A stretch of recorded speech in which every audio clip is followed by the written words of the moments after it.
Fuck! Oh shit! Oh, you fucking bit me! Fuck, I'm bleeding. Look at some tissue. Do we got rabies? You got rabies? Kamakailan lang ay hindi magganda o gaga ang mga Pilipino nang mahuli ang princess fugitive na si Alice Guo, tapos sumunod naman ang ilang linggong paghahanap sa heartbeat ni Kibuloy. Then here we are. All of those effort have gone into the abyss dahil nang pumasok ang influencer na may pangalang iShowSpeed dito sa bansa ay tila natuon ang lahat ng atensyon sa kanya. Wala nang Alice Guo, yung pangalan, hindi ko na po maalala sa at Kibuloy na parehong mga high profile at mga taong may mabibigat na kaso ang dumudungaw sa ating mga timeline. At hindi lang ako mag-isa ang nakapansin. Napansin din ito ng isa nating local artist at rapper na si Price Tag, and I quote, "Magkano kaya ang bayad nila doon sa neck? Nakalimutan bigla ng Pilipinas lahat eh." Ay, talaga ba? O tara, itong si Price Tag naman ang huwag kalimutan at pansinin natin. That being said, ay naisip ko na oo nga ano, and it now begs the question na may koneksyon. Diversion tactic nga ba ito ng mga nakakataas upang matuon ang atensyon ng mga Pilipino hindi sa kaso ng mga big fish na nasukol ng mga otoridad? At sino nga ba itong taong ito na bigla na lang nambulabog, biglang nakipagbardagulan hindi lang sa iba't ibang sulok ng Pilipinas kundi pati rin sa ating mga timeline?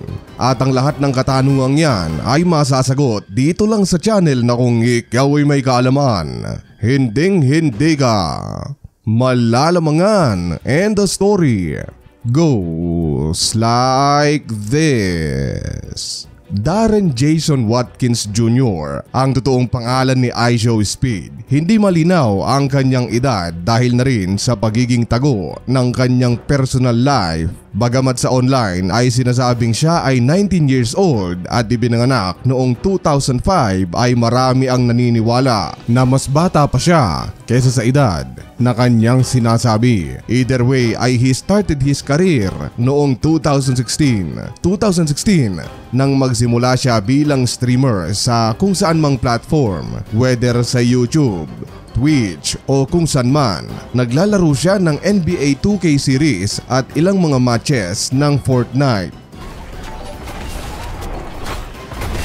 Have a score!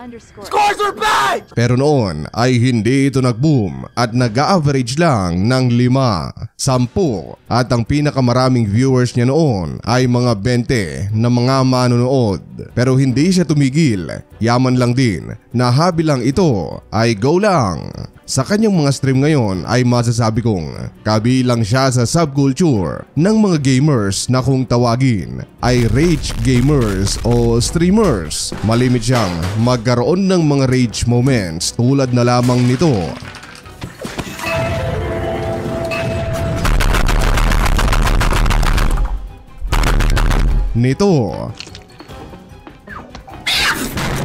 At heto pa ang isa. And there, he stood up the crowd na kahit walang nanonood ay tuloy lang hanggang sa magkaroon tayo ng kumakalat na sakit.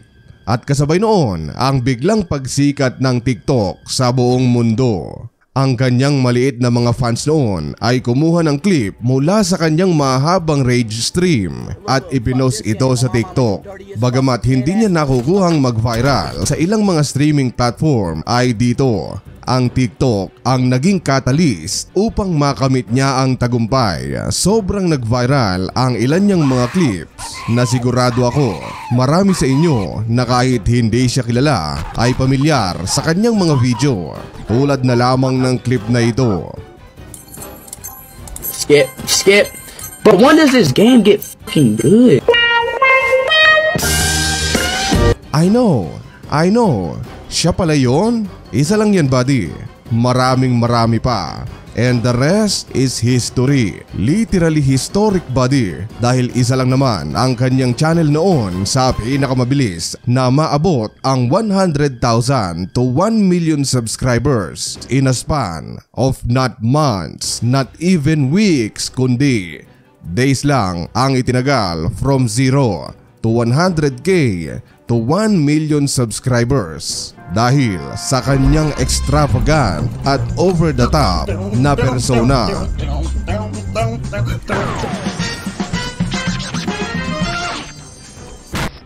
Literal na masasabi nating speed lang. Hindi niya rin ito inaasahan dahil gumawa siya noon ng tila time capsule way back 2021 kung saan 5,900 pa lang ang kanyang subscribers. Pakinggan natin.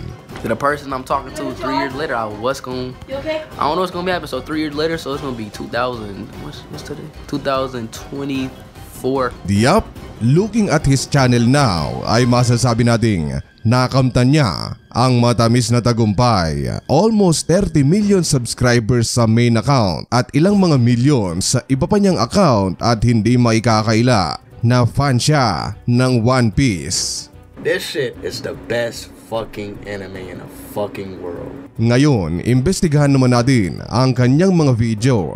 Kung bibisitahin mo ang kanyang mga channel ay it's all over the place, just a random stuff. May video siya na nagpupunta siya sa ilang mga sporting events.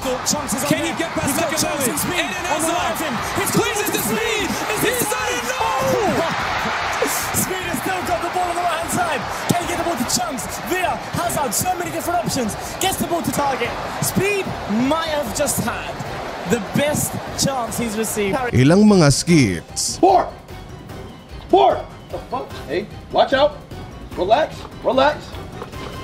This is Bork. I want to see you Bork. Say Bork. Ah! Mga rap music.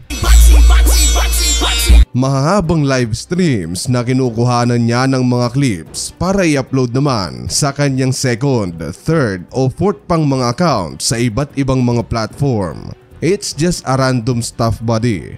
Pero ang pagtuunan natin ng pansin ay ang kanyang mga live streams kung saan meron siyang tila mga international tour pero imbes na concert o ang kanyang mga rapping skills ang i-showcase ay nagpupunta siya sa iba't ibang mga bansa para mag-IRL stream o in real life stream kung saan lalakad siya sa kung saan at dala ang kanyang extravagant at over the top persona. Ay bahala na si Batman sa kung anuman ang kanyang may content.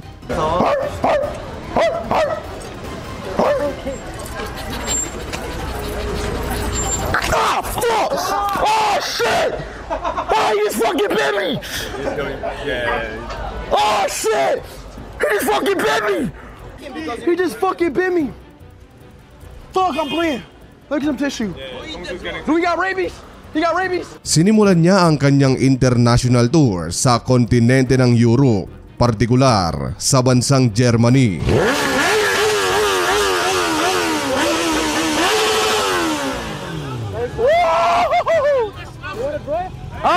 Albania, Let's experience this Albania, man. Come on, chat. Come on. Ah! Ah! Italy, We in the back alley of Italy. Parkour.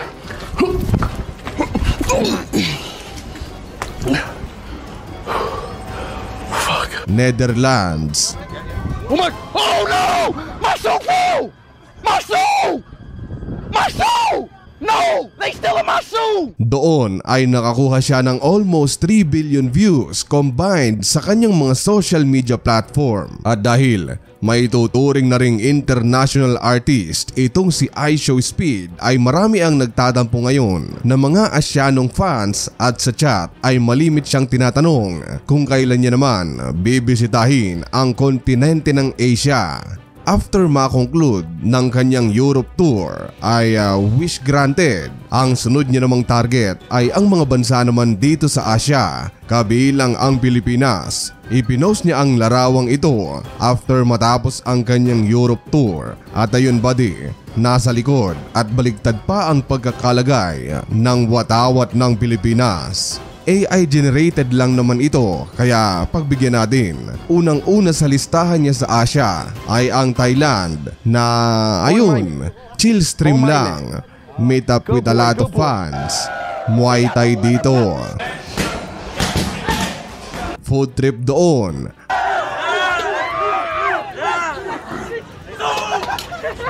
At mantakin mong nabunggo pa itong si Speed sakay ng tuktok. Wait,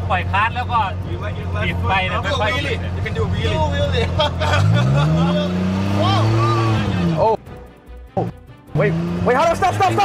Oh!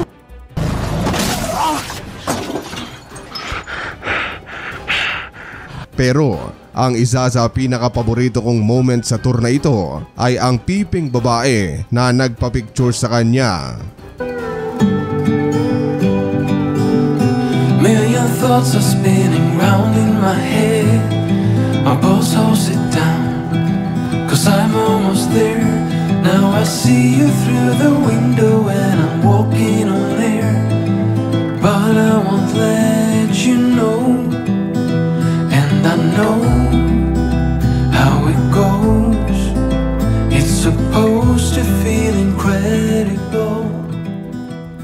So genuine reaction, nakaka-in-love nga namang panoorin. And after sa Thailand ay sa Pilipinas naman ang kanyang destinasyon. At sabihin na lang natin na ang kanyang extravagant at over-the-top personality ay nakahanap ng katapat. Tila naging zombie apologies kasi ang streets ng Manila.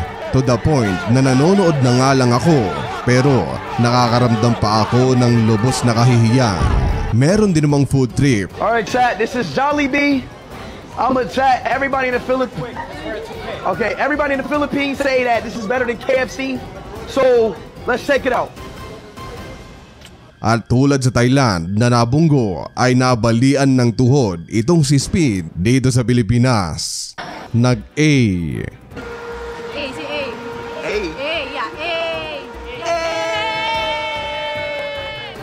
At ang isa sa pinaka-viral moment niya dito sa Pilipinas ay ang legendary Meow. Naka 1v1 match niya rin si Pacquiao, hindi lang sa boxing, kundi pati rin sa larong chess. And then check. Meron pa ba akong highlights na nakalimutan sa kanyang pagbisita dito sa Pilipinas? Pa-comment naman ito sa baba. And so, after all it was said and done, matapos niyang ma-zombified dito sa bansa ay ang sunod niyang bansang pupuntahan ay sa Vietnam. So, to answer yung tanong nung rapper kanina ay hindi diversion tactic o kung meron mang ibinayad dito kay Speed para pagtakpan ang dalawa nating mga pugante. Sa panonood natin ng videong ito ay nalaman natin na nagkataon lang. So ayun, kung hindi naman labag sa inyong kalooban baka pwedeng pakilike naman ng videong ito, mag-subscribe na rin at kalembangin ang kampana para pag nag-upload ako ay isa ka sa mauunang makakapanood. And as always, thank you so much for watching. Goodbye.